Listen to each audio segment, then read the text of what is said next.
Hey, what's my sister here today? I am about to read another creepypasta, and a message. This is, and we have an audience join us today. What's with the skin? Yeah, when goes to off, I'm like, what is this? I am gonna be saying my Skype on.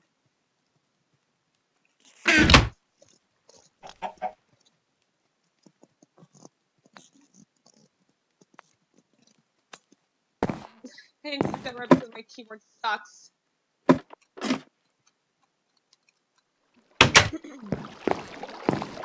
Now, I have these books for a reason, so I can type down the book that I'm going to be reading.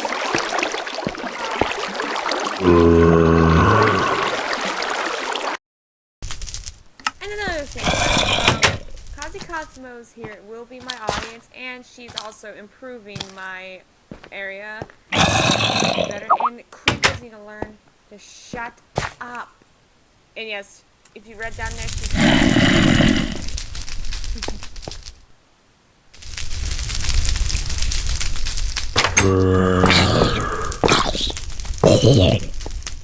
I need to add a little more light in here.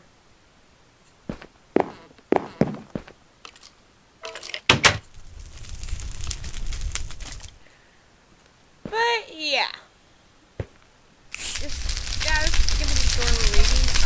But yeah, I hope you guys enjoyed it. But really, I hope you guys enjoyed this video. I'm Ms.Mileena. Peace out.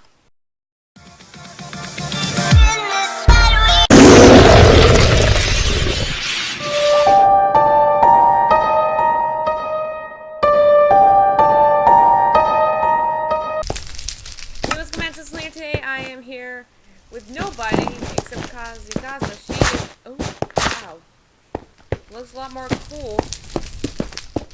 She was redecorating my home, well, basically my basement.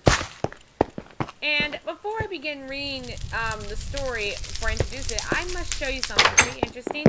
I have added a new torture chamber in my basement. So yeah, I can drag anybody from my server down here and just carve their bodies out. And apologies for my sore throat. I have woke up with a sore throat. I apologize for that. So today we will be reading the Doctor Who theory. This is a thing that I love to do. Like, I love Doctor Who so much. Here it is. Now, there is some things that will be changing in the story because some of these things I cannot understand. So sorry, whoever created this. Let me make sure. Yeah, I forgot who wrote the story, but this is I couldn't know who wrote it, but who helped me revive down DA is Jonas Max 10. So I will be mentioning him. I don't know if he wrote the story or not. I can't tell. So apologies if I don't understand correctly. But without further ado, let's begin. I'm sure we know all about the television show, Doctor Who, right? Our favorite British science fiction television series? Imperial Worm added by Imperial Rim. One about the time-traveling alien who transforms into a new person every time he is done, or is mortally wounded? Well, there is some dark truth behind it. There was once a 13-year-old boy named Jonathan Smith who attended an all-boys school in London during the 1940s. Due to his learning disability, and he was often scolded by his teachers and bullied by his classmates, he was a troubled young boy, always daydreaming and looking out the window in a sullen or anxious manner. When he was walking home from school one day, he was mugged by some of his classmates from his school. They beat him up badly, and when he was left unconscious in the street. When he woke up a few hours later, he noticed several artifacts were stolen. This included his backpack, his shoes, and noticed that while he was getting cuts and scrapes on his arms and legs, as well as a black eye and a bruised gruesome bloody nose. When he got back home, his mother scolded him for getting into a fight, and she refused to listen to him when he attempted to explain that he was mugged. His father has been killed while fighting in World War II, so he only had one parent.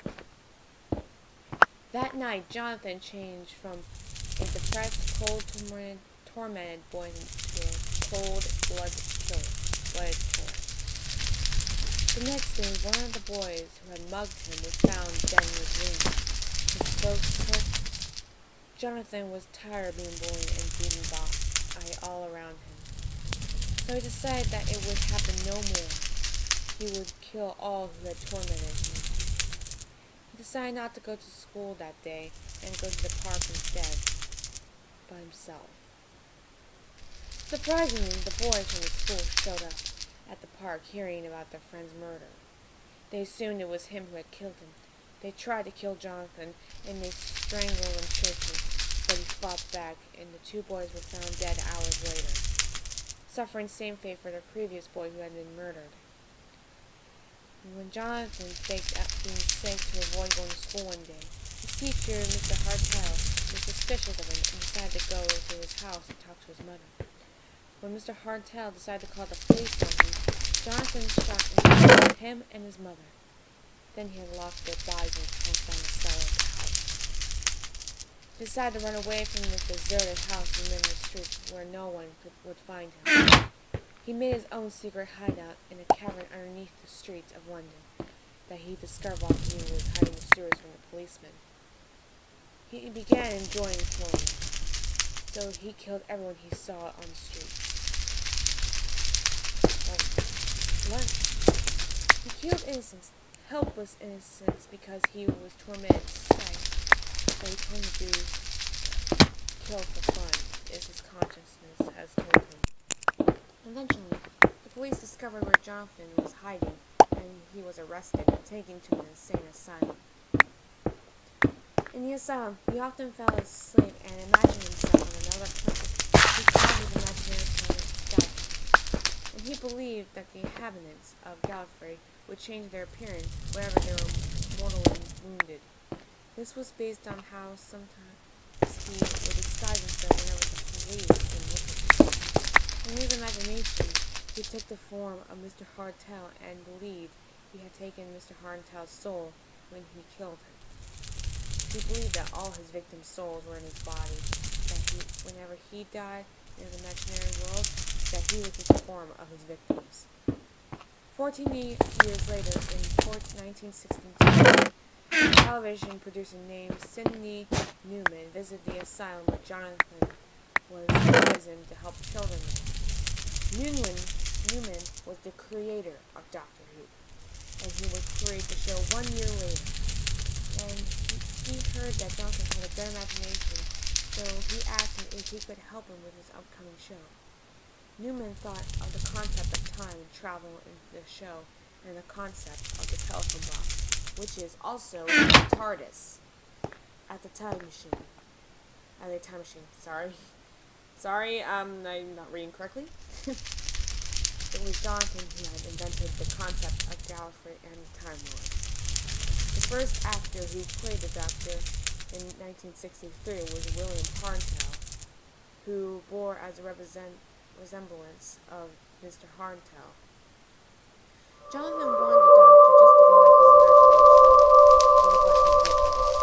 He was based on Jonathan's personality before he became a killer. The concept of regeneration, when the Time Lord changed their appearance, it would not be introduced until 1966. By that time, he was still helping Newman come up with ideas for the show.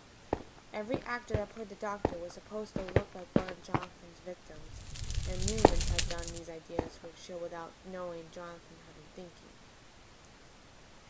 The Daleks were based on the boys that bullied Jonathan, and the concept of the toilet plunger-like guns were based on the time Jonathan was at school. His bullies had chased him with a toilet plunger to make the other children laugh at him. Also, the Doctor's alias, John Smith, is a reference to Jonathan Smith. Jonathan committed suicide in 1974, but Newman kept using all of his ideas. He kept Jonathan's sketches in a folder and used them for Dr. Who episodes. In the present day, Newman is deceased, but his folder with Jonathan's sketches is still used, and every interaction of the Doctor is based on his victims. They just hired someone to look like the victims to play the Doctor. Well then, this is an interesting story I've seen so far. This was the most interesting one, I'll have to admit. So, let's add it to the Season 1 box, shall we? And I really hope you guys really enjoyed this creepypasta. I will send the DeviantArt link to this creepypasta. And I really hope you guys enjoy this. I'm Ms.Mileena. Peace out. Somebody once told me the world is gonna roll me. I ain't the sharpest tool in the shed. She was looking kind of dumb with her finger and her thumb in the shape of an L on her forehead. Well,